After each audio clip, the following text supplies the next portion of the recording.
রবিউল আওয়াল মাস, রাসূলুল্লাহ এর ওফাত দিবস।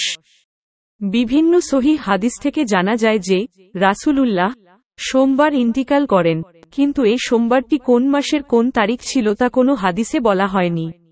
আব্দুল্লাহ ইবনু মাসুদ থেকে বর্ণিত হয়েছে যে রামাদান মাসের 11 তারিখে ইন্তিকাল করেন। এই একক বর্ণনাটি ছাড়া মুসলিম উম্মাহর সকল ঐতিহাসিক ও মুহাদ্দিস একমত যে রাসূলুল্লাহ রবিউল আওয়াল মাসে ইন্তিকাল করেন, কিন্তু কোন তারিখে তিনি ইন্তিকাল করেছেন তা নিয়ে মতভেদ রয়েছে। বুখারী মুসলিম সংকলিত হাদিসে বলা হয়েছে যে রাসূলুল্লাহ এর বিদায় হজ্জে 9ই জুলহাজ্জ ছিল শুক্রবার।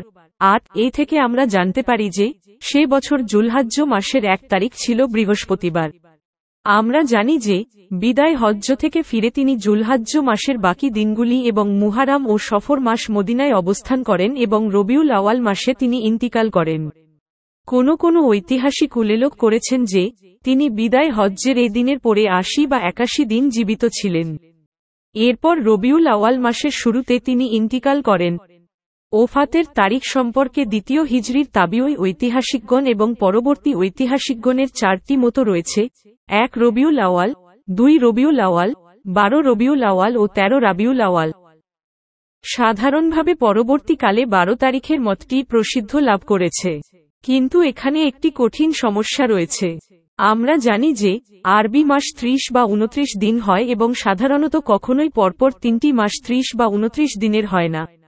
উপরের হাদিস থেকে আমরা জেনেছি যে জুলহাজ্জ মাস শুরু হয়েছিল বৃহস্পতিবার, আর বৃহস্পতিবার 1 জুলহাজ্জ হলে রবিউল আওয়াল মাসের 12 তারিখ কোনোভাবেই সোমবার হতে পারে না।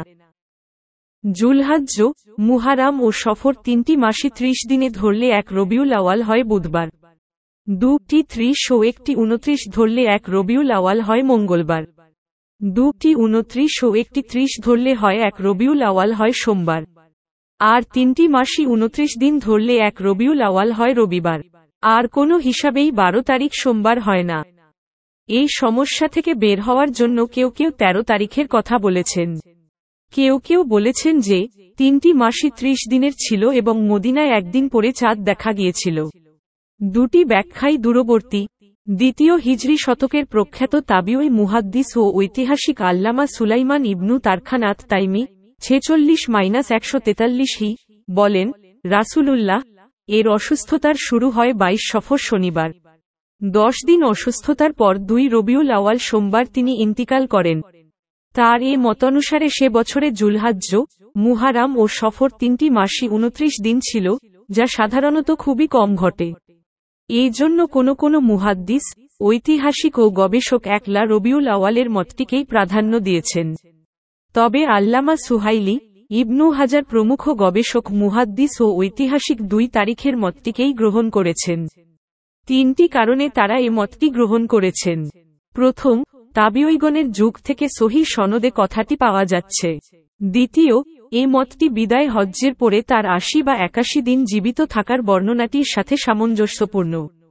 তৃতীয়, যারা 12 বলেছেন তাদের কথার একটি দূরবর্তী ব্যাখ্যা দেওয়া যায় যে আরবিতে কে বা মাসের 2 কে 10-এর 2, 12 পড়ার একটি সম্ভাবনা থাকে।